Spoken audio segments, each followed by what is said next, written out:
Kajian Kitab.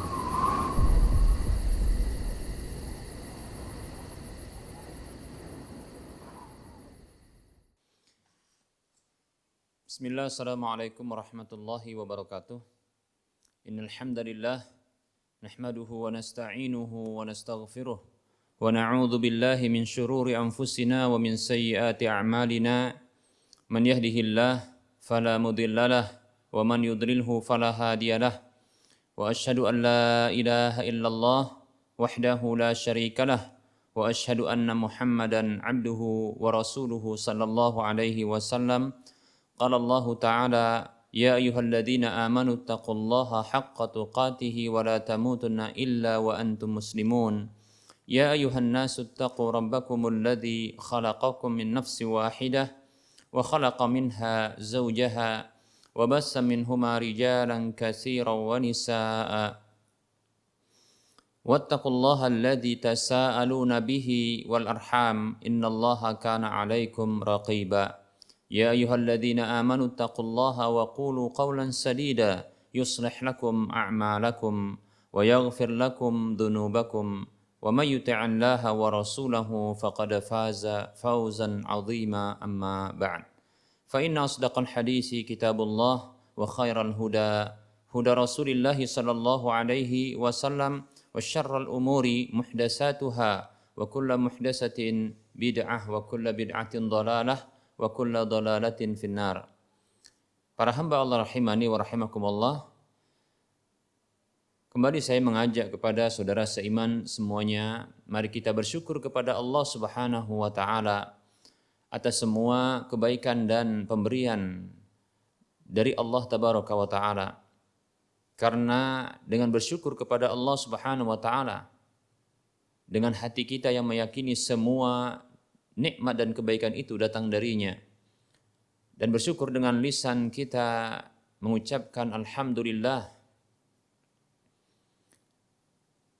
dan mengarahkan semua anggota tubuh kita, demikian pula nikmat-nikmat yang Allah telah berikan kepada kita untuk mentaatinya. Maka cara bersyukur yang sempurna seperti ini akan menghadirkan kenikmatan-kenikmatan berikutnya, dan itu merupakan bentuk pembuktian sebagai status kita sebagai hamba bagi Allah Subhanahu wa taala. Kemudian selawat serta salam mari kita ucapkan untuk Nabi kita Muhammad sallallahu alaihi wasallam, yang dengan mengucapkan salam serta salawat untuk beliau, maka kita telah merealisasikan perintah Allah Subhanahu wa taala yang Allah berfirman, a'udzu billahi minasyaitonir rajim, innallaha wa malaikatahu yusalluna 'alan nabi ya ayyuhalladzina amanu sallu 'alaihi wa sallimu taslima. Sesungguhnya Allah Subhanahu wa taala dan para malaikatnya berselawat untuk Nabi, wahai orang-orang beriman, ucapkanlah selawat serta salam untuknya. Baik para muslim rahimani wa rahimakumullah, para pemirsa Rosyad TV dan para pendengar Radio Medan Mengaji di mana saja Anda berada. Kita akan lanjutkan masih membahas akidah tauhid, akidah Ahlus Sunnah wal Jamaah, dan kita masih membahas tentang tauhidul asma wa sifat, yaitu mengesahkan Allah Subhanahu wa taala di dalam nama dan sifat-sifatnya dengan menetapkan nama dan sifat tersebut yang telah Allah Subhanahu wa taala tetapkan untuk dirinya di dalam kitab sucinya Al-Qur'an maupun lewat lisan Rasulnya Muhammad sallallahu alaihi wasallam, tanpa kita menyamakan, menyerupakan Allah Subhanahu wa taala dengan hambanya, dan tanpa kita membayangkan bagaimana bentuk aslinya, dan tanpa kita mempertanyakan bagaimana bentuk hakikatnya, dan juga tanpa kita menolak sebahagian dari nama maupun sifat tersebut yang telah Allah tetapkan untuk dirinya. Begitu juga tanpa kita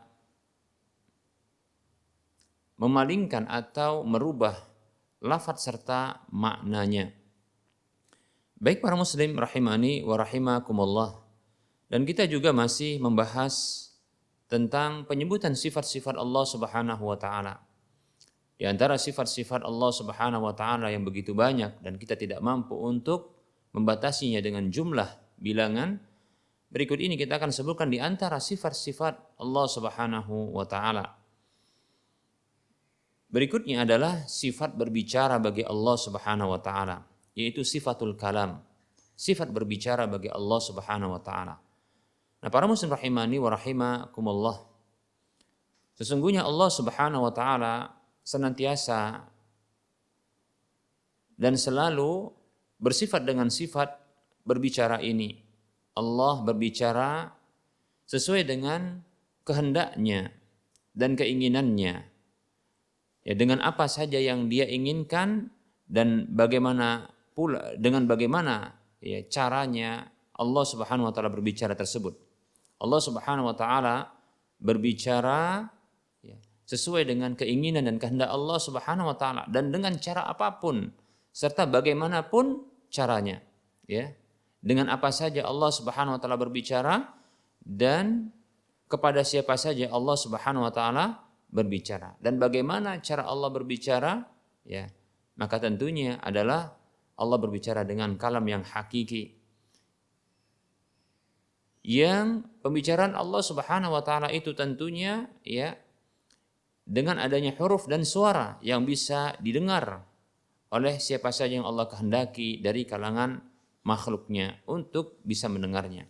Allah Subhanahu wa taala memperdengarkan suaranya kepada siapa saja yang Allah kehendaki dari makhluknya. Kalam Allah Subhanahu wa taala adalah kalam yang hakiki, ya. Ucapan Allah, ungkapan Allah Subhanahu wa taala adalah perkataan yang hakiki sesuai dengan keagungan dan kemuliaan Allah Subhanahu wa taala. Tentunya tidaklah sama dengan kalam kita, ungkapan kita, ucapan kita, karena kita adalah hamba, makhluk yang Allah ciptakan, sementara Dia adalah Sang Pencipta segala sesuatu. Maka tentunya karena Dia memiliki kesempurnaan, sifat kesempurnaan, bahkan maha sempurna, maka demikian pula perkataan Allah Subhanahu wa taala, ucapan Allah Subhanahu wa taala, ungkapan Allah Subhanahu wa taala, kalam Allah Subhanahu wa taala adalah kalam yang hakiki sesuai dengan keagungan dan kemuliaan serta kemahasempurnaan Allah Subhanahu wa taala. Tidak sama dengan makhluknya, tak bisa dibayangkan bagaimana bentuknya. Hanya saja Allah Subhanahu wa taala berbicara kepada siapa saja yang Allah Subhanahu wa taala kehendaki dari kalangan hambanya, dan Allah Subhanahu wa taala memperdengarkan ya perkataannya tersebut kepada siapa saja yang Allah kehendaki dari makhluknya. Allah berbicara sesuai dengan keinginan dan kehendaknya dengan cara apa saja dan bagaimanapun ya caranya Allah berbicara kepada hambanya. Demikian para muslim rahimani wa rahimakumullah. Di antara dalil yang menunjukkan bahwa Allah Subhanahu wa taala memiliki sifat berbicara adalah Allah berfirman di dalam surah An-Nisa ayat 164.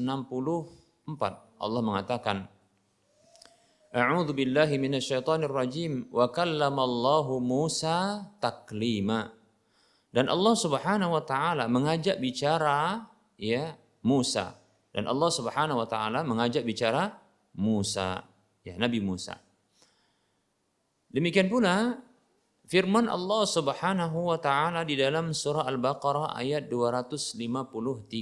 Allah berfirman, A'udzu billahi minasyaitonir rajim.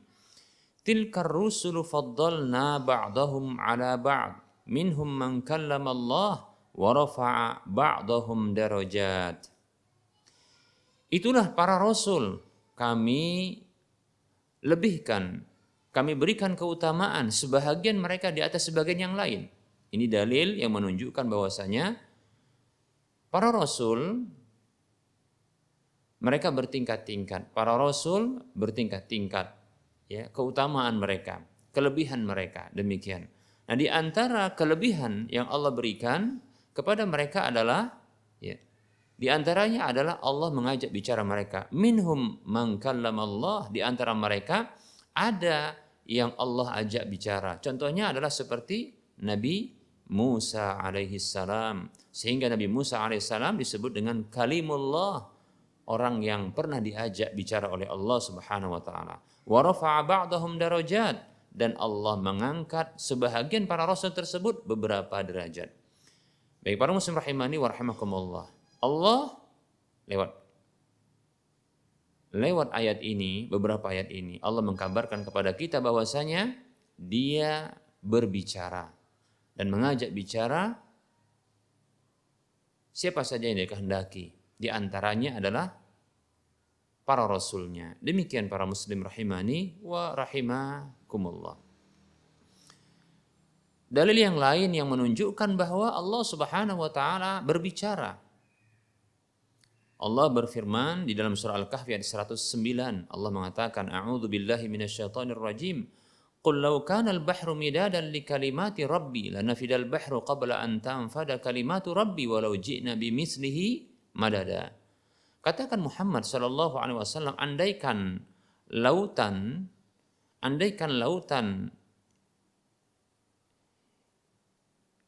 lautan itu ya dijadikan sebagai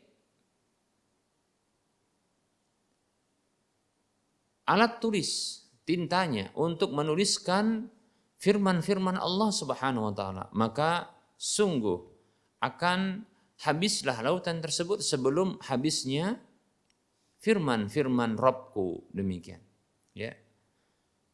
Allah Subhanahu wa taala memerintahkan nabinya Muhammad sallallahu alaihi wasallam untuk menyampaikan kepada umat manusia, "Qul law kana al-bahru midadan li kalimati rabbi."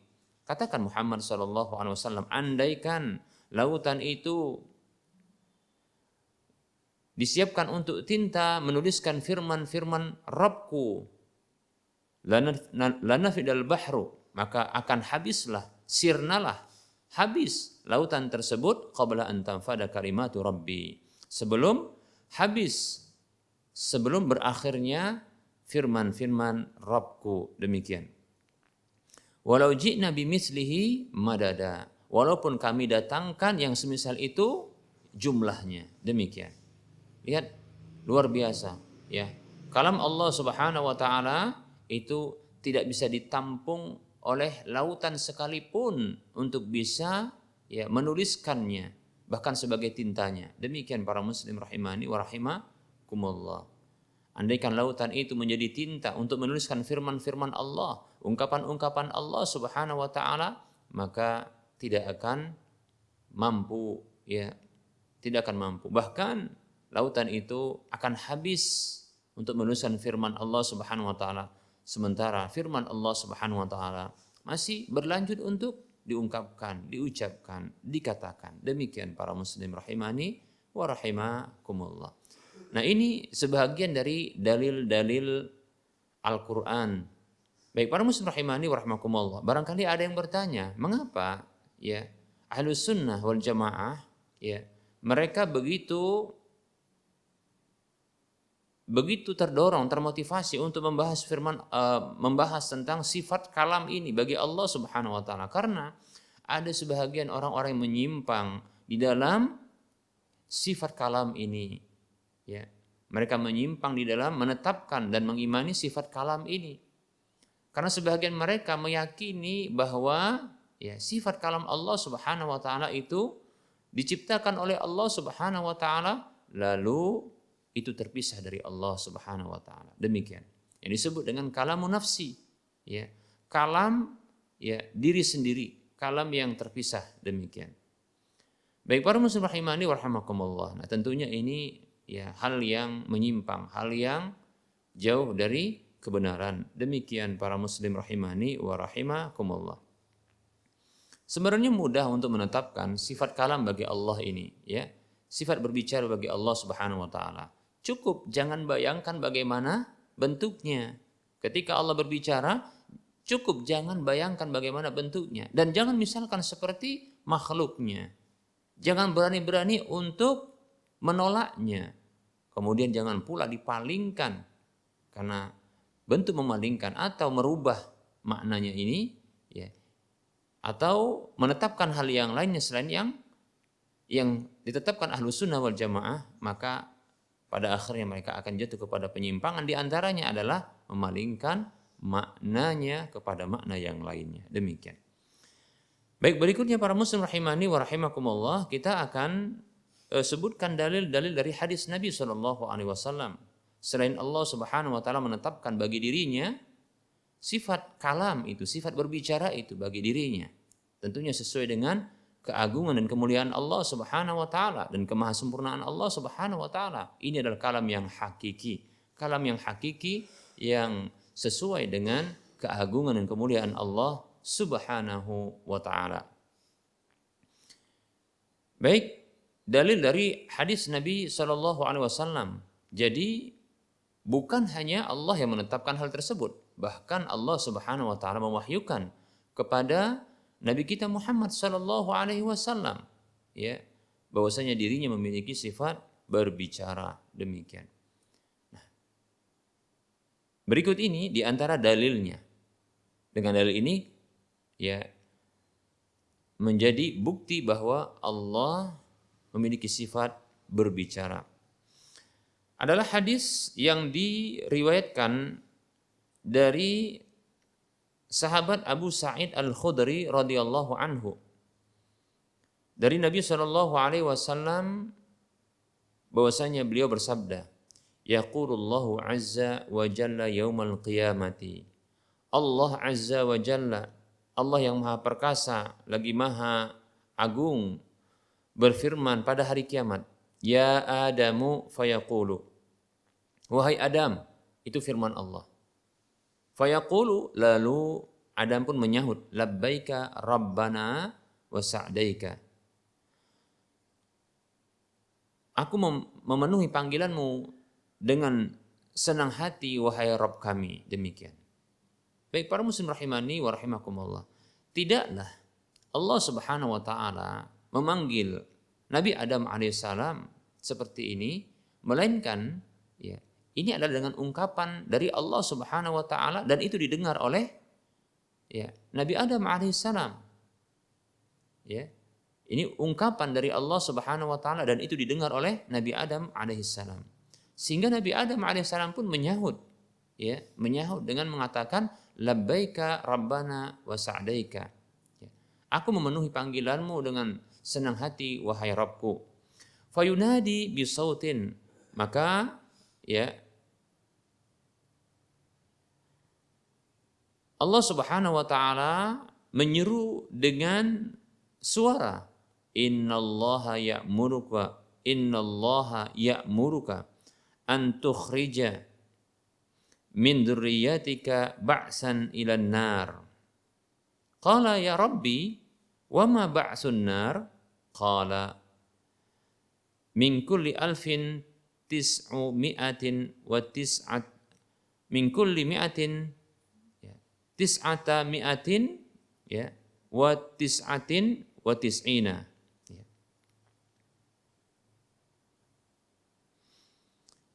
Min kulli alfin tis'a mi'atin wa tis'atan wa tis'ina. Allah Subhanahu wa taala menyeru Nabi Adam dengan suara yang artinya sesungguhnya Allah memerintahkanmu untuk mengeluarkan dari anak keturunanmu ba'san ilan nar, ya, ba'san ilan nar. Nabi Adam alaihissalam bertanya ya kepada Allah Subhanahu wa taala, ya Rabbi wa ma ba'sun nar? Wahai Rabbku, apa itu ba'sun nar? Apa itu ba'sun nar?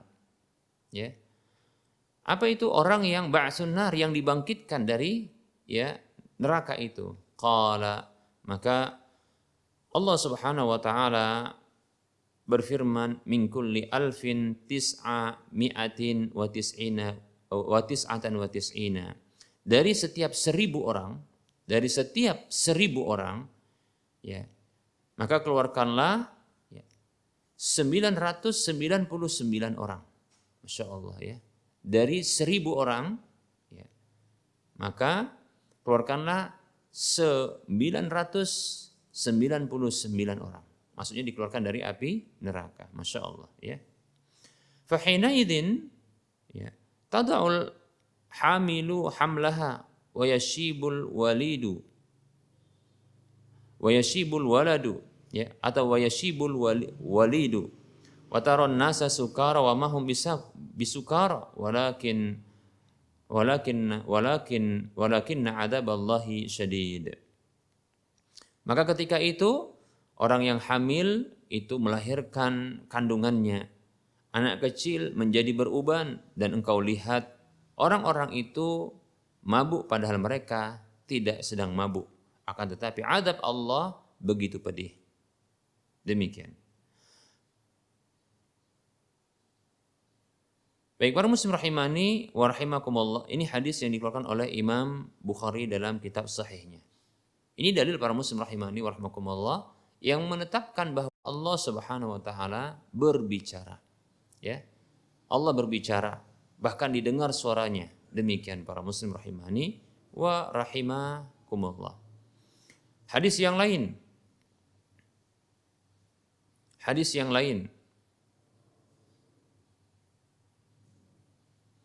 Yaitu hadis dari sahabat Jabir bin Abdullah radhiyallahu anhuma. Secara marfu disebutkan, yahsyurullahu al-ibada 'uratan ghurla buhma ay laysa ma'ahum syai' fayunadihim bisautin yasma'uhu man ba'uda kama yasma'uhu man qaruba anal maliku wa anad dayyanu. Rasulullah sallallahu alaihi wasallam bersabda, Allah Subhanahu wa taala mengumpulkan para hamba dalam kondisi mereka, ya, uratan, dalam kondisi mereka telanjang. Ghurla buhma, yaitu tidak beralas kaki dan juga tidak berkhitan, ya, tidak berkhitan. Lalu Allah Subhanahu wa taala menyeru mereka dengan suara yang bisa didengar oleh orang yang jauh sebagaimana bisa didengar oleh orang yang dekat. Anal maliku, akulah al-malik, wa anad dayyan, dan aku adalah ad-dayyan. Ini nama-nama Allah Subhanahu wa taala. Demikian para muslim rahimani wa rahimakumullah. Baik, ini menunjukkan bahwasanya Allah Subhanahu wa taala, ya, memiliki sifat berbicara, dan berbicara Allah Subhanahu wa taala itu bisa didengar, ya, ya, kepada, ya, bisa didengar oleh orang yang telah Allah Subhanahu wa taala kehendaki untuk bisa mendengarnya. Bahkan, ya, suara Allah Subhanahu wa taala ketika Allah berbicara, ya, maka Allah jadikan ini orang yang jauh itu sama seperti orang yang dekat.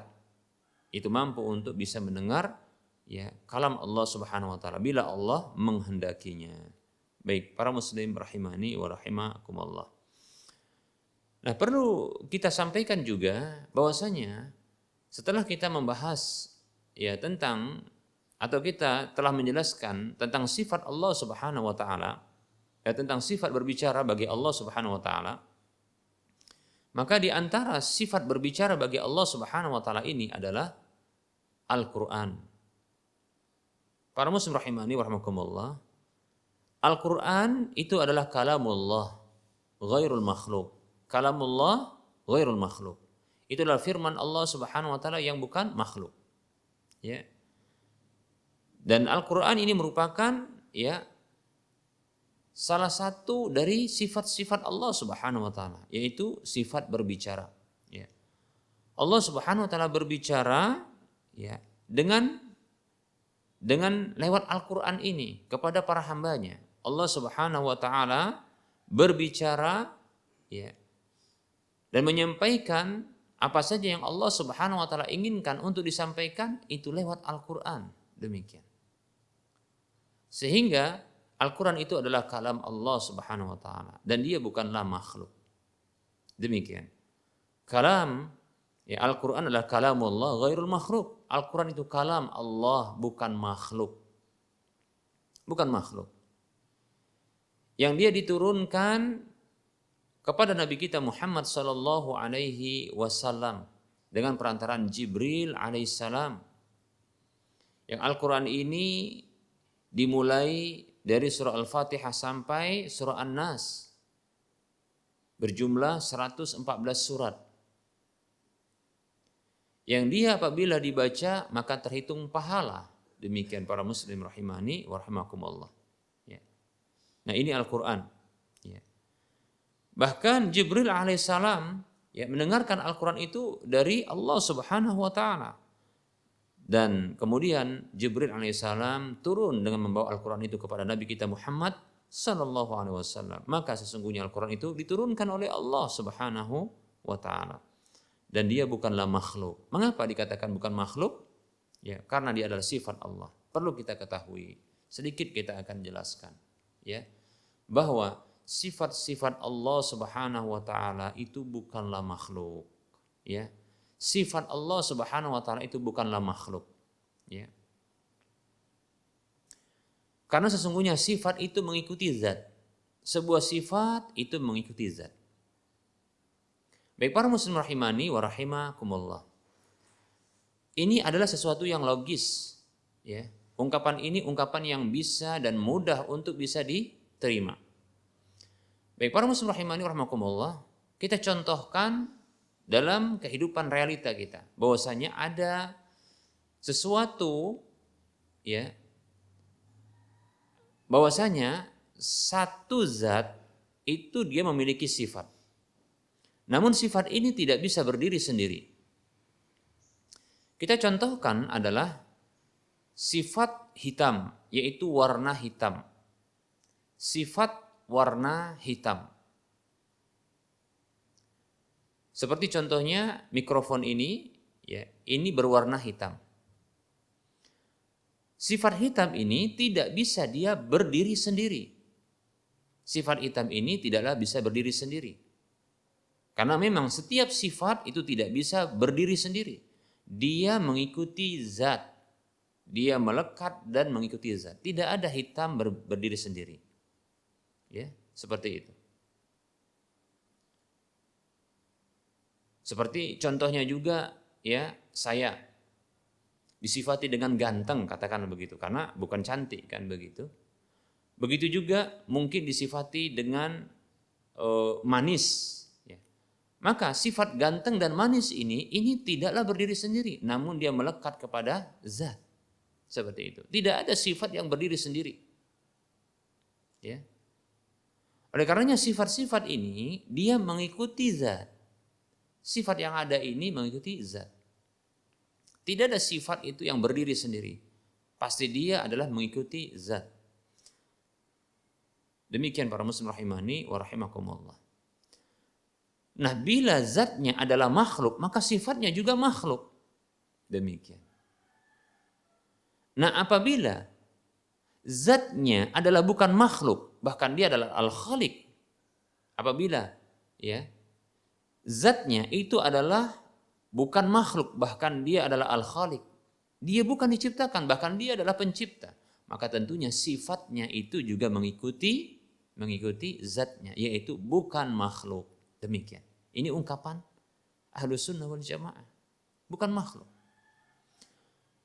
Baik, tadi mungkin ada yang ketika mendengarkan penjelasan seperti ini, ya, dan sebelumnya tadi juga mendengarkan penjelasan dari saya bahwa Al-Quran itu termasuk kalamullah. Sementara kalamullah bukan makhluk. Sehingga Al-Quran juga bukan makhluk. Lalu bagaimana dengan ya Al-Quran yang mungkin ada ya yang kita lihat di rumah, ya, kemudian di masjid, ya. Begitu juga ada Al-Quran Android. Bukankah ini makhluk? Maka kita katakan para muslim rahimani wa rahimakumullah, harus dibedakan Al-Quran dengan mushaf Quran. Nah ini dia. Mushaf Quran, mushaf artinya lembaran-lembaran yang berisi dia tulisan Al-Quran. Mushaf itu artinya lembaran-lembaran yang berisi tulisan Al-Quran. Maka lembarannya, kertasnya, begitu juga tintanya.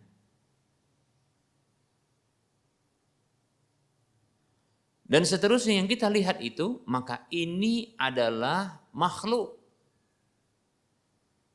Bahkan manusia itu yang membuatnya, mencetaknya. Namun Al-Qur'annya, maka dia bukanlah makhluk, demikian. Mungkin ada yang mengatakan, ya, kalaulah Al-Qur'an ini, mushaf Quran adalah makhluk, maka kalau gitu boleh dihinakan, boleh diletakkan sembarangan. Maka para muslim rahimani wa rahimakumullah, ya. Al-Quran adalah kalamullah. Allah maha mulia, maka kalamnya itu mulia. Maka apa saja yang ada berkaitan dengan sesuatu yang mulia, maka dia pun ikut menjadi mulia. Demikian. Kita contohkan, ilmu itu mulia.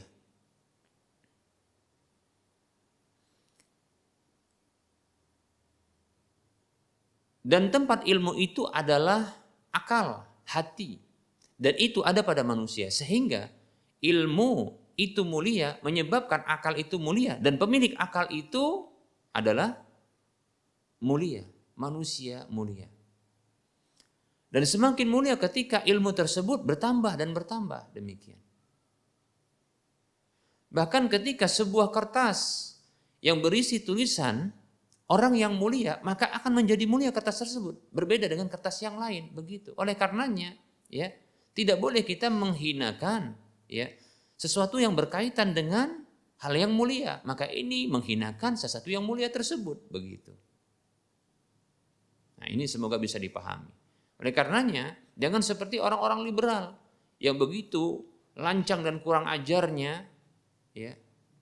Mereka ini membanting Al-Quran, membuang Al-Quran, maksudnya mushaf Quran itu.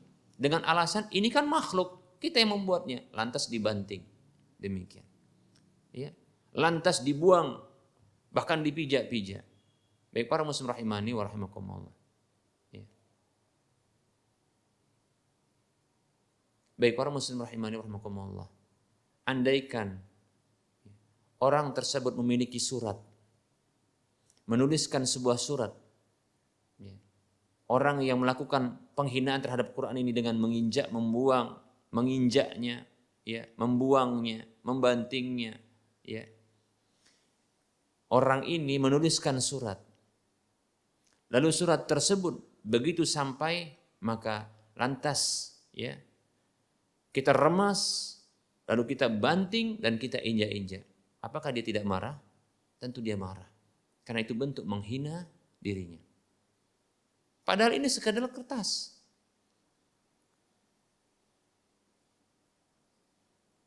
Maka sama, tidak boleh kita menghina mushaf Quran.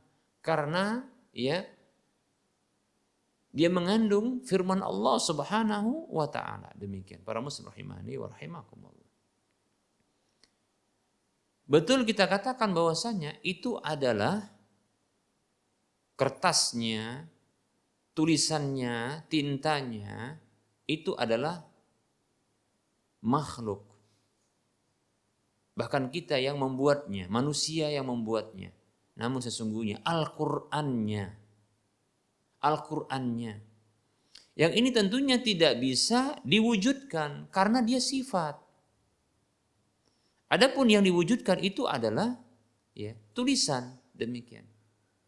Adapun sifatnya, karena sifat ini tidak bisa dia diwujudkan, tidak bisa dia berdiri sendiri, maka kita tidak bisa melihatnya kecuali hanya tulisan. Demikian. Maka kita katakan Al-Quran yang ada di dalam dada manusia ketika menghafalnya, menyimpannya. Demikian pula yang diucapkan dalam lisan manusia ketika dia membacanya. Begitu juga di dalam mushaf-mushaf, ya. Maka itu Al-Quran kalamullah. Adapun sarananya untuk bisa dia dimunculkan, maka itu adalah makhluk. Demikian. Itu sarananya. Lalu mana dia Al-Qur'annya? Maka bila kita hendak melihatnya secara tersendiri, maka ketahuilah sesungguhnya pertanyaan ini sama seperti kita ingin melihat warna hitam ini berdiri sendiri. Kegantengan itu berdiri sendiri. Ini tak mungkin. Demikian. Semoga bisa dipahami. Demikian para muslim rahimani wa rahmakumullah. Ya. Karena kalam Allah ini disandarkan kepada Allah. Karena kalam disandarkan kepada Allah, maka kalam ini mengikuti zat Allah. Maka dia bukan makhluk, demikian. Di antaranya adalah Al-Quran. Demikian para muslim rahimani wa rahimakumullah. Nah, insya Allah mudah untuk memahaminya. Ya, insya Allah mudah. Seperti itu. Logis ya. Tidak sulit untuk memahami ya tentang kalamullah ini. Baik para muslim rahimani wa rahimakumullah. Kita akan sebutkan dalil-dalil dari Al-Quran sendiri yang dia merupakan kalamullah, firman Allah. Demikian pula nanti hadis ya dari Nabi SAW yang menunjukkan bahwasanya Al-Quran merupakan kalamullah. Dalilnya diantaranya adalah firman Allah Subhanahu wa taala dalam surah At-Taubah ayat 6. Allah berfirman, "A'udzu billahi minasyaitonir rajim. Fa'ajirhu hatta yasma'a kalam Allah." Fa'ajirhu hatta yasma'a kalam Allah. Maka sewalah orang tersebut. Ya. Pergunakanlah jasanya, ya. Sehingga dia bisa mendengarkan kalamullah. Maksudnya adalah Al-Quran. Jadi mempekerjakan orang kafir agar dia bisa mendengarkan firman Allah Subhanahu wa taala, memahami firman Allah Subhanahu wa taala, yaitu Al-Quran, ya. Ini akan menyebabkan sampainya hidayah itu kepadanya, ya. Dan mudah-mudahan akan mendapatkan hidayah pula, demikian, seperti itu. Dan bisa menerima hidayah. Baik para muslim rahimani wa rahimakumullah. Yang dimaksudkan kalam Allah di sini adalah Al-Quran. Ya. Begitu juga Allah Subhanahu wa taala berfirman dalam surah As-Sajdah ayat 1 dan 2. Allah mengatakan, "A'udzu billahi minasyaitonir rajim. Alif lam mim. Tanzilul kitabi la raiba fihi mir rabbil alamin." Alif lam mim, ya. Alif lam mim. Al-Quran, ya, itu turun. Kitab itu turun, ya. Turun kitab itu yang tidak ada keraguan padanya, ya. Itu berasal dari Rabbul Alamin, ya. Al-Quran sebagai sebuah kitab suci, ya, itu berasal dari Allah Subhanahu wa taala Rabbul Alamin yang tidak ada keraguan padanya, dan dia adalah kalamullah, ya. Al-Quran kalamullah. Demikian. Baik para muslim rahimani rahimakumullah, kita akan sebutkan dalil dari hadis Nabi SAW. Hadis yang berasal dari Jabir radhiyallahu anhu yang mengatakan,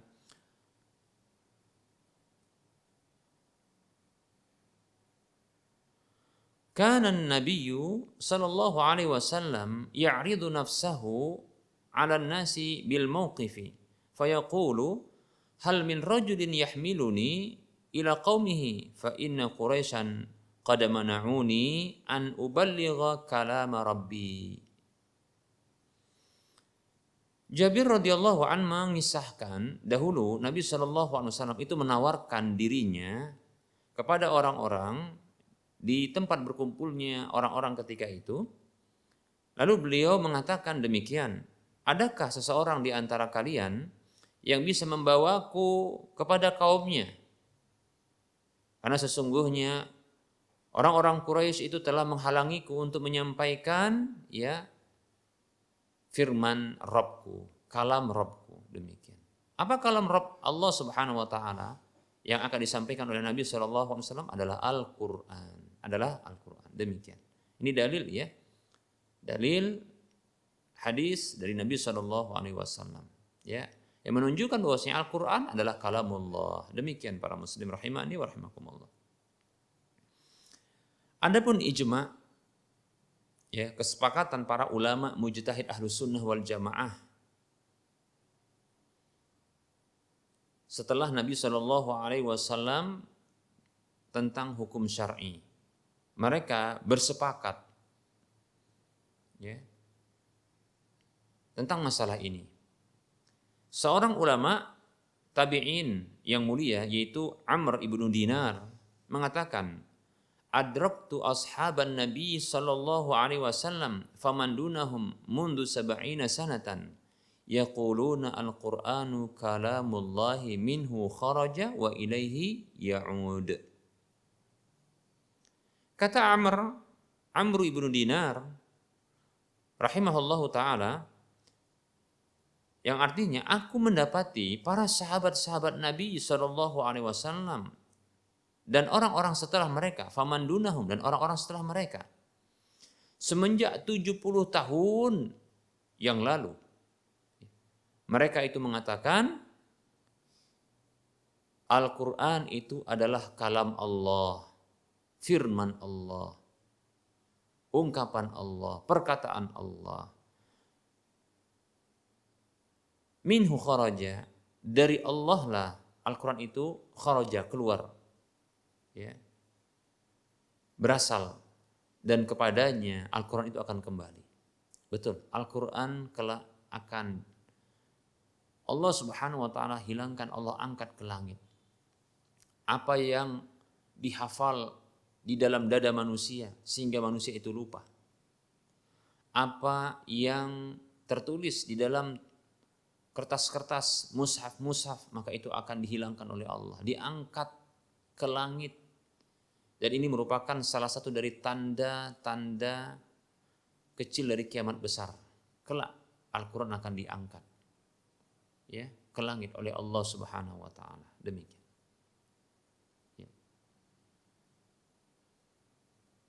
Yang tentunya Al-Quran ini berasal dari Allah Subhanahu wa ta'ala. Allah yang mengucapkannya, yang mengutarakannya, yang mengatakannya. Demikian.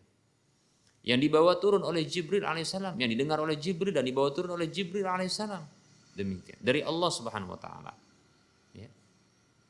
Yang Jibril alaihissalam mendengar dari Allah dan Jibril alaihissalam yang membawa turun, ya, Al-Quran itu kepada Nabi Muhammad sallallahu alaihi wasallam. Dan kelak Al-Quran ini akan diangkat oleh Allah Subhanahu wa ta'ala ke atas kepadanya. Demikian. Ini pada hari kiamat terjadinya. Baik para muslim rahimani wa rahimakumullah. Begitu juga ada ungkapan dari Al-Hafidh Abu Nasr As-Sajzi yang wafat pada tahun 444 Hijriah. Beliau menyatakan, menukilkan adanya ijma' para ulama salafus saleh dahulu. Para ulama salafus saleh dahulu mereka berijma' bahwa Al-Quran itu adalah kalamullah beserta dengan huruf dan suaranya. Demikian. Baik para muslim rahimani wa rahimakumullah, demikian pula Al-Imam Abul Hasan Al-Asy'ari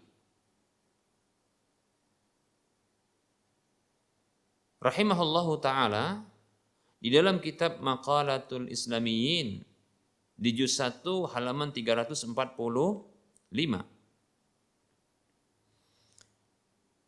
Beliau menyatakan, ya, setelah menyebutkan tentang keyakinan di antara keyakinan Ahlus Sunnah wal Jamaah tentang Al-Quran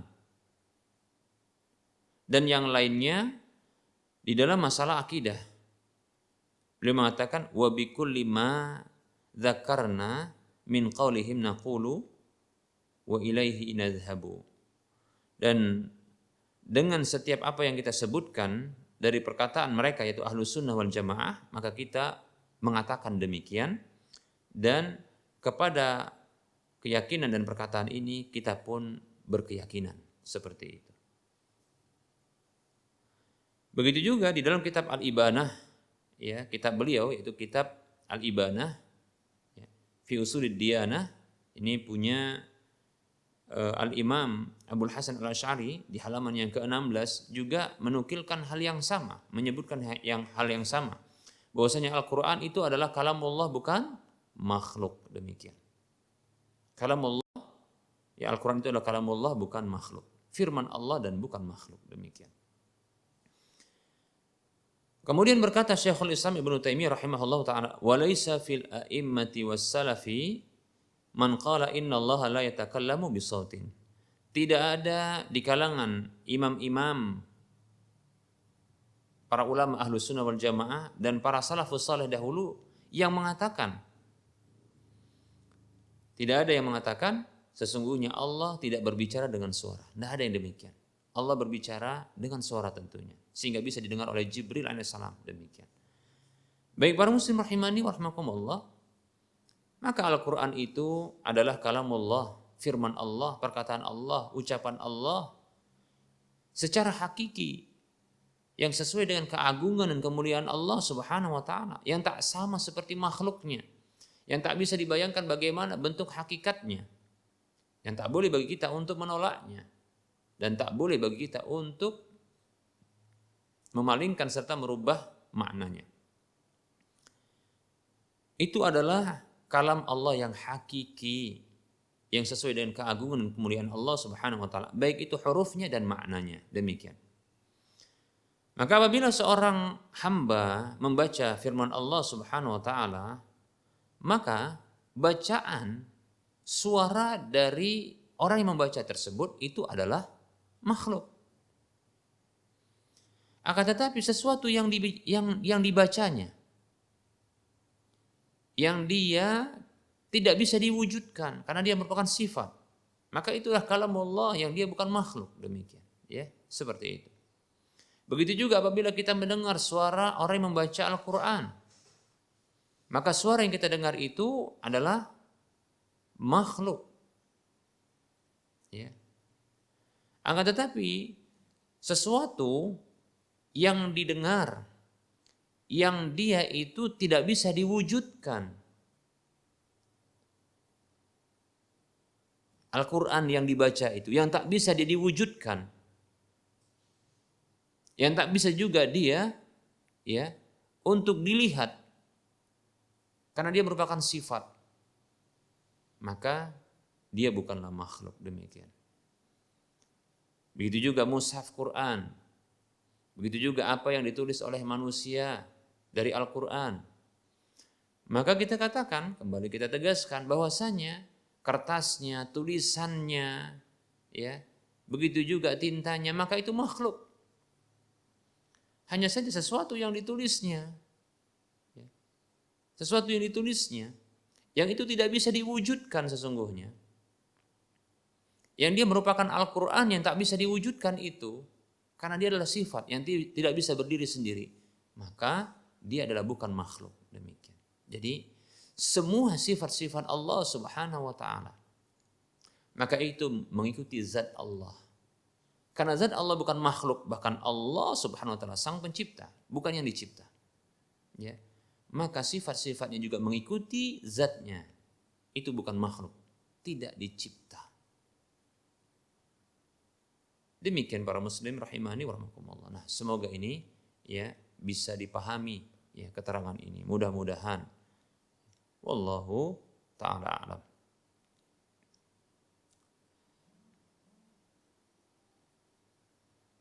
Baik, kita cukupkan, ya, untuk penyampaian materi.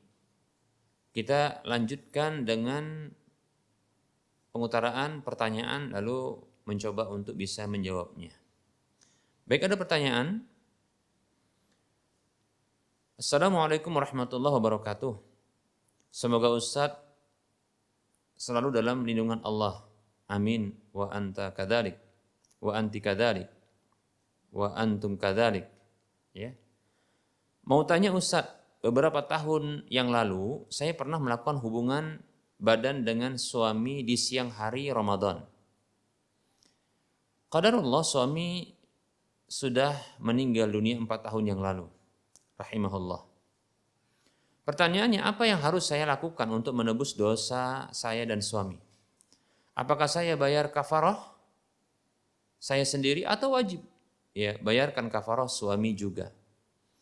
Lalu jika saya berhubungan itu lebih dari 1 hari, apakah kafarahnya jadi berlipat ganda, Ustaz? Kalau bisa sekalian direkod via WA ya Ustaz. Baik ya. Waalaikumsalam warahmatullahi wabarakatuh. Kasus berhubungan badan di siang hari Ramadan ini merupakan bentuk pelanggaran. Dan berhubungan badan ini merupakan bentuk pembatal puasa. Baik para muslim rahimani wa rahmakumullah, lalu bagaimana? Apakah ada kafarahnya? Maka jawabannya ya benar. Cuma perhatikan,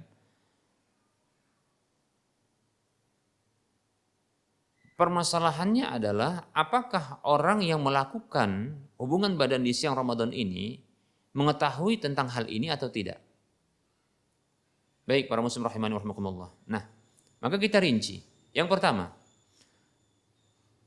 apabila pelaku hubungan badan ini, suami istri ini, tidak mengetahui hukum hubungan badan ini di siang Ramadan, atau lupa.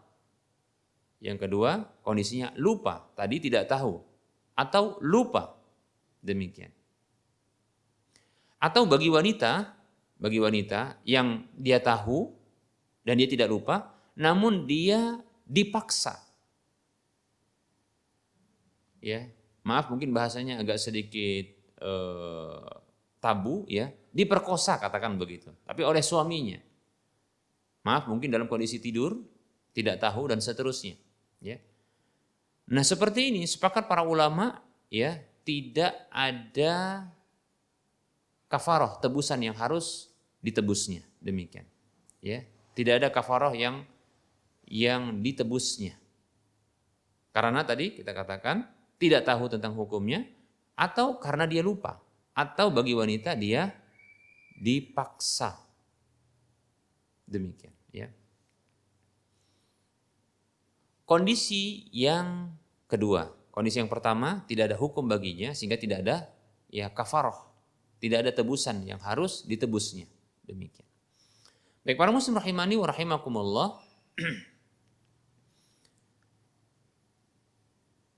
Kondisi yang kedua atau rincian yang kedua, apabila orang yang melakukan hubungan badan ini adalah orang yang dia tahu dan dia tidak sedang lupa, sadar.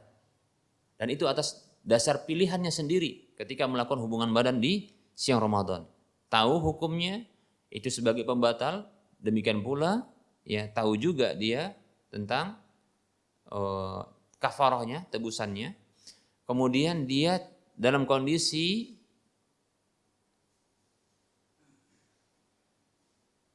tidak lupa atau sedang sadar, kemudian dalam kondisi dia ya tidak terpaksa atau atas dasar pilihannya melakukan hubungan badan tersebut, maka sepakat para ulama, laki-laki, apabila laki-laki yang melakukannya, maka laki-laki tersebut ya harus menebus puasanya. Demikian. Ini berdasarkan ya hadis, ada tebusan-tebusan. Ada hadis dari Abu Hurairah radhiyallahu anhu, ya. Ia menyatakan bahwasanya tatkala kami sedang duduk-duduk bersama dengan Nabi SAW, tiba-tiba ada seorang laki-laki yang datang, ya, sembari dia mengatakan halaktu ya Rasulullah, ya, halaktu ya Rasulullah, halaktu ya Rasulullah, celaka aku ini, binasa aku ini wahai Rasulullah, celaka aku ini wahai Rasulullah, ya. Maka Rasul bertanya, ada apa denganmu? Maka Rasulullah SAW mendapatkan jawaban dari orang tersebut, waqa'tu alam ra'ati, katanya, aku telah berhubungan badan dengan istriku, menggauli istriku, demikian.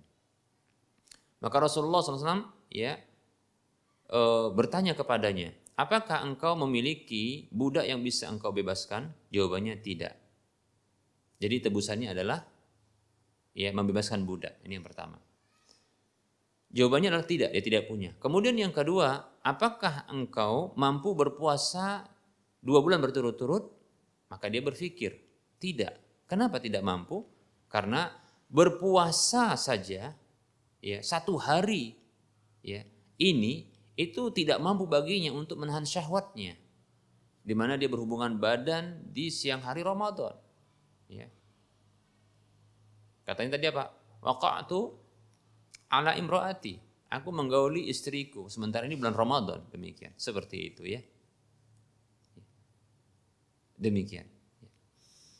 Kemudian ketika dia tidak mampu untuk melakukannya, dia utarakan itu, tidak wahai Rasulullah. Maka kemudian Rasul bertanya, apakah engkau mampu untuk ya memberi makan 60 orang miskin?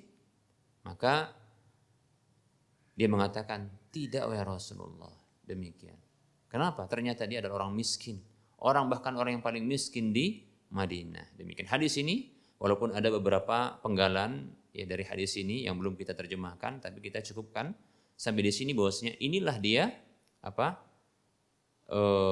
bentuk tebusan, salah satu dari tebusannya. Ya, demikian. Ini hadis riwayat Bukhari dan Muslim. Baik, para muslim rahimani wa rahimakumullah. Jadi laki-laki yang berhubungan badan di siang hari Ramadan, ya, dalam kondisi dia mengetahui hukumnya dan dia sadar melakukannya dan tidak ada paksaan baginya untuk melakukannya, ya, atas pilihannya sendiri, maka wajib baginya untuk menebusnya. Demikian. Hanya saja para ulama mereka berbeda pendapat apakah harus berurutan memilihnya, ya, berurutan cara menebusnya, memilih salah satu tapi dengan cara urutan, ataukah boleh untuk memilih mana yang dimampui oleh orang yang melakukan pelanggaran ini. Demikian. Baik, tentunya kalau membebaskan budak tidak lagi budak saat ini. Yang kedua adalah berpuasa 2 bulan berturut-turut. Nah, kasusnya tadi adalah ya sang suami ini berhubungan badan. Ya. Kalau suaminya memang ini mengetahui hukumnya, emang itu hal yang dilarang dan bisa membatalkan puasa, dan itu memang berakibat untuk mendapatkan kafarah, ya, untuk menebus pelanggaran tersebut. Kemudian dia sadar untuk melakukannya dan tidak ada paksaan, maka sang suami ini harus memiliki hutang berpuasa 2 bulan berturut-turut. Apakah mampu? Sepertinya pun saya yakin tidak mampu. Pertama sudah wafat. Nah, adapun ya walinya itu boleh mempuasainya berdasarkan hadis Nabi SAW, man mata wa alaihi saumun sama anhu waliyuhu. Hadis riwayat Muslim dan yang lainnya, kata Nabi SAW, siapa saja meninggal dunia sembari dia membawa hutang puasa, maka walinya yang mempuasainya, yaitu orang-orang yang wali di sekitarnya mempuasainya. Demikian. Apakah seperti mungkin anaknya atau orang tuanya, tapi orang tuanya mungkin semakin lemah, ya. Atau mungkin ya anak-anaknya kita katakan, atau istrinya. Baik para muslim rahimani wa rahimakumullah.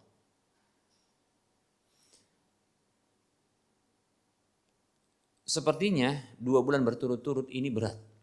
Ya, ini berat. Saya yakin berat. Ya. Maka bisa beralih, dan menurut pendapat yang lain, yang wajib berurutan tadi pendapat jumhur. Pendapat yang lain, ya, ini tidak mesti berurutan. Dan ternyata ini yang paling ringan dipilih, yaitu memberi makan 60 orang miskin. Maka sang suami dalam kasus yang ditanyakan ini memiliki hutang untuk menebus kafarah, ya, pelanggaran berhubungan badan di siang Ramadan itu dengan memberi makan 60 orang miskin. Ini mudah insyaallah ta'ala.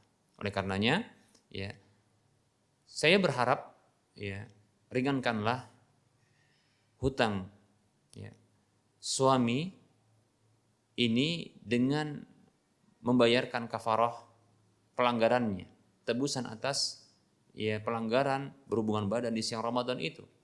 Kalau memang sang suami ini ketika melakukan hubungan badan itu tahu hukumnya, sadar dan tidak ada yang memaksanya. Demikian. Baik para muslim rahimani wa rahimakumullah. Ya. maka tebus dengan memberi makan 60 orang miskin. Demikian. Maka insya Allah Ta'ala ini bisa diselesaikan. Ya, seperti itu. Baik, ya silakan memilih ya. Kalau saya condong mungkin yang lebih mudah saja, silakan memilih ya seperti itu. Dan ini yang memang paling mudah demikian. Ya, kalaupun dia berurutan maka ini yang paling mudah. Berikutnya para muslim rahimani warahmatullah, bagaimana dengan ya sang istri? Maka dilihat kondisinya. Bila sang istri tidak mengetahuinya, tidak mengetahui hukumnya, ya. Kemudian begitu juga sang istri tersebut ya sadar dan sang istri tersebut tidak dipaksa, suka sama suka, ya. Dan melakukan hubungan badan di siang hari Ramadan, apakah juga sang istri menebus tebusan kesalahan ini, pelanggaran ini, selain suami juga melakukannya?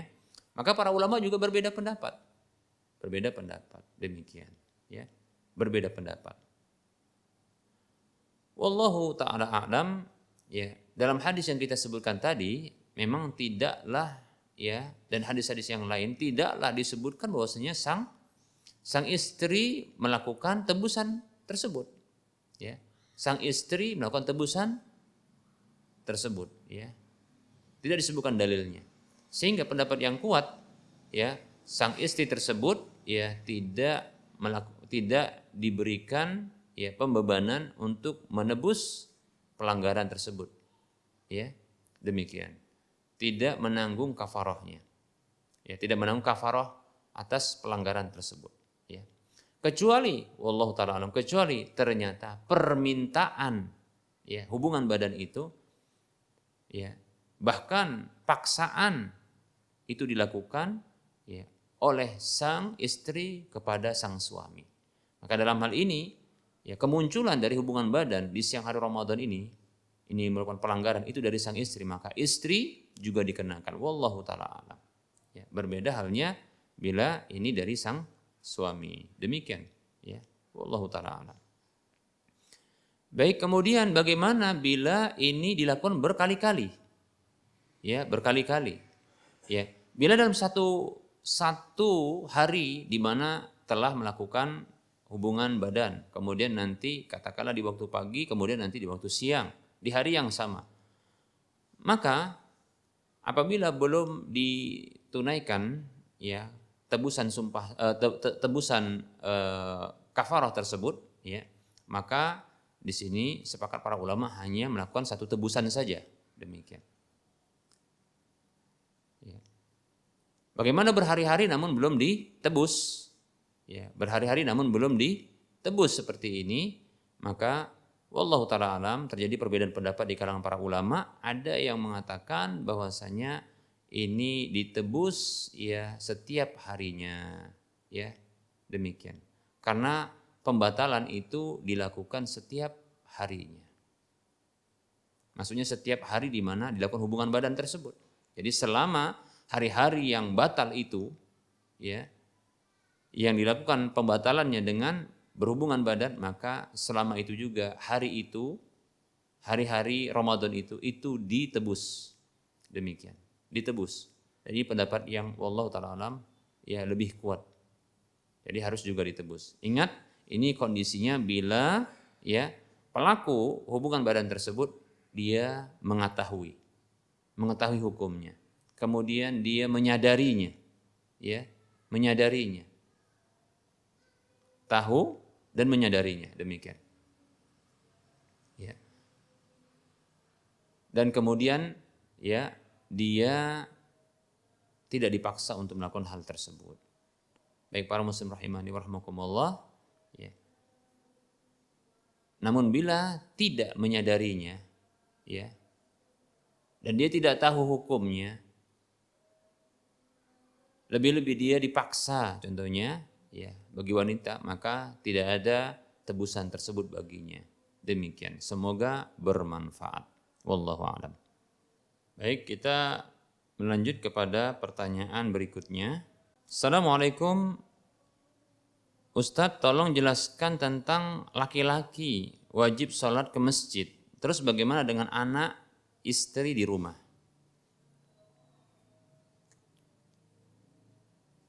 Baik, waalaikumsalam warahmatullahi wabarakatuh. Para ulama berbeda pendapat tentang hukum ya salat wajib bagi laki-laki di masjid. Ya. Apakah hukumnya juga wajib? Para ulama berbeda pendapat. Ada 3 pendapat. Pendapat yang pertama mengatakan adalah fardu ain, pendapat yang kedua mengatakan fardu kifayah, pendapat yang ketiga adalah sunnah muakkadah. Demikian. Sunnah muakkadah. Di antara ketiga pendapat ini, yang paling kuat adalah pendapat yang mengatakan fardu ain. Mengapa? Karena ada beberapa dalil. Seperti contohnya hadis di mana ada seorang yang buta. Ya, dalam hadis itu datang seorang yang buta, kalau tidak salah adalah ya Abdullah bin Umi Maktum datang kepada Nabi SAW untuk meminta rukhsah, meminta dispensasi keringanan agar bisa sholat di masjid. Dia mengatakan, ya Rasulullah, ini dharirul basar, sesungguhnya aku adalah orang yang buta pandanganku. Ya, walaysa li qaidun yaquduni ilal masjid. Sementara aku tidak memiliki orang yang bisa menuntunku ke masjid. Lalu dia meminta kepada Nabi SAW untuk diberikan dispensasi agar bisa sholat di rumah. Demikian. Awalnya Nabi SAW memberikan dispensasi kepadanya. Tatkala dia hendak berlalu, pergi, Rasulullah SAW memanggilnya lalu bertanya kepadanya. Ya, atasma'un nida, apakah engkau mendengarkan seruan azan? Maka dijawab oleh orang tersebut, na'am, ya, iya. Saya dengarkan adzan.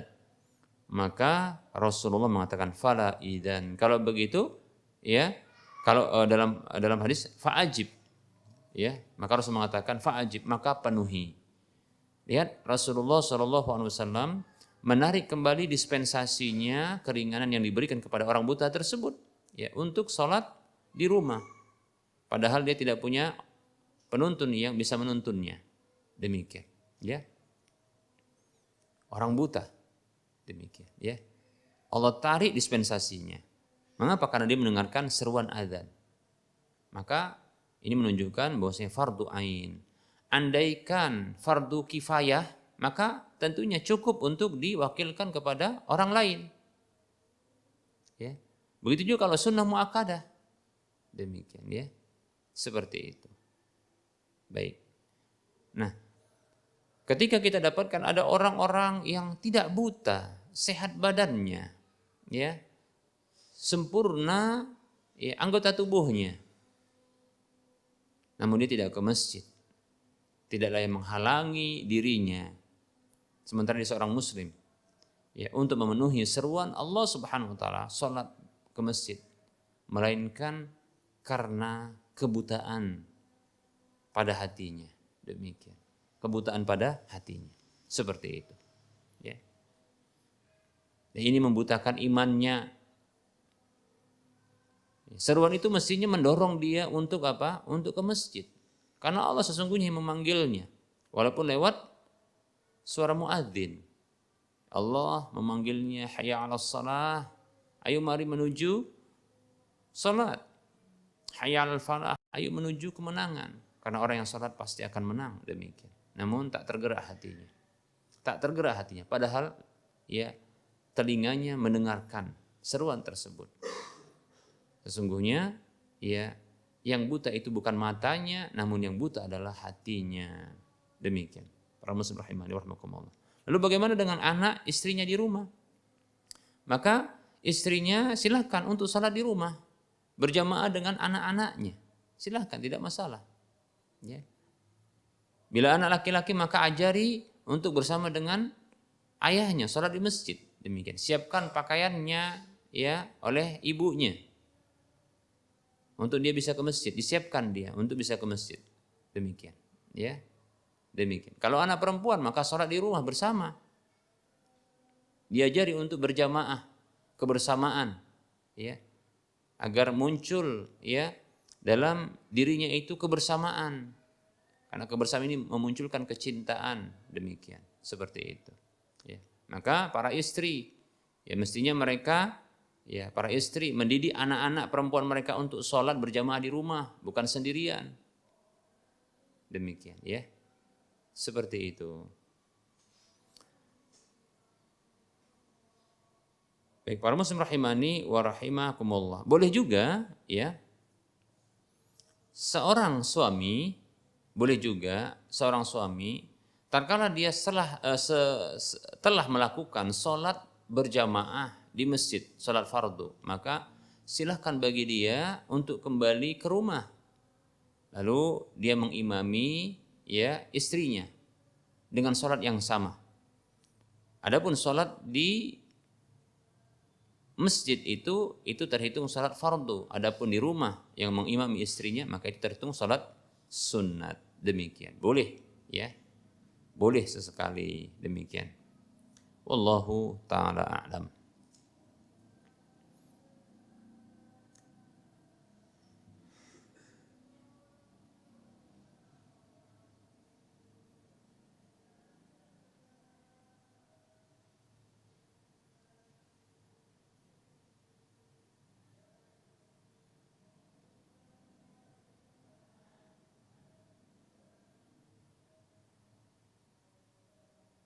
Baik, ada pertanyaan berikutnya ini. Ya. Pertanyaan Pak Ustadz. Assalamualaikum. Waalaikumsalam warahmatullahi wabarakatuh. Apakah memaksa anak menerima lamaran seorang yang baik agamanya? Apakah boleh, maksudnya mungkin begitu ya. Apakah boleh memaksa anak untuk menerima lamaran seseorang yang baik agamanya? Baik, para muslim rahimani warahmatullah, ya tentunya tidak boleh memaksa, ya, tidak boleh memaksa anak wanita untuk menikah, tidak boleh. Yang ada adalah anjuran, demikian, anjuran. Kemudian pilihkan untuknya, ini adalah wajib berikutnya. Bila dia ternyata memang ingin menikah, maka tidak boleh dihalangi. Karena ini terkait dengan hak dan kebutuhannya, demikian, ya. Maka silahkan, hanya saja kewajiban bagi para wali adalah, ya, memilih, ya, calon pasangan bagi putrinya ini adalah seorang yang bagus agamanya dan bagus akhlaknya. Kata Nabi SAW, "Idza ja'akum man tardawna dinahu wa khuluquhu fazawwijuhu fa illam taf'alu takun fil ardi fitnatun fil ardi wa fasadun 'arid." Kata Nabi SAW, ya, apabila datang kepada kalian seseorang yang kalian ridhoi agama dan akhlaknya. Agamanya bagus, akhlaknya bagus. Ya. Agamanya lurus, ya, akhlaknya bagus. Maka nikahkanlah dia dengannya, demikian. Bila tidak akan lakukan, maka yang terjadi adalah, ya, kerusakan. Yang terjadi adalah bala dan kerusakan yang parah di permukaan bumi ini. Demikian para muslim rahimani warahmatullah. Maka nikahkan. Ya. Seperti itu. Hanya saja, ya, jangan dipaksa. Demikian, ya. Karena kata Nabi SAW, ya,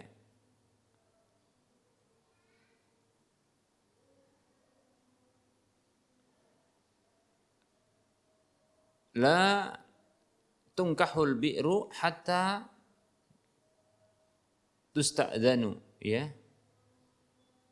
Tidaklah seorang gadis itu dinikahkan kecuali sampai dimintai, ya, dia dimintai izinnya. Wala tungkahu, ya, al-aimu hatta tustamara. La tungkahul bikru hatta tusta'dhana wala tungkahul aimu hatta tustamara. Tidak boleh dinikahkan seorang gadis itu sampai dimintai izinnya, dan tidak boleh dinikahkan janda itu sampai dimintai perintahnya. Baik, para muslim rahimani rahimakumullah. Jadi mintakan izin kepadanya. Jadi pihak wali, orang tua ini memberikan pemahaman kepada anaknya, putrinya, ya, si fulan ini bagus akhlaknya, bagus agamanya. Bila engkau menikah dengannya, maka engkau akan mendapatkan bimbingan agama dan akhlak yang bagus. Ketimbang engkau menikah dengan orang yang hanya kaya namun buruk akhlaknya, kurang agamanya, maka yang ada adalah kekecewaan, ya, mungkin bahkan kedzaliman, begitu.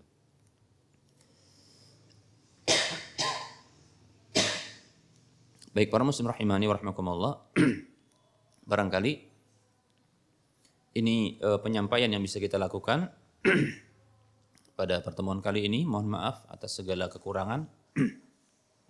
Kepada Allah saya mohon ampun, kepada para hadirin sekalian, para pemirsa dan para pendengar sekalian, saya mohon maaf. Wassallallahu ala Muhammad wa ala alihi wa ashabihi ajma'in.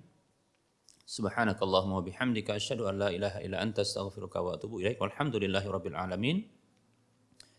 Assalamualaikum warahmatullahi wabarakatuh.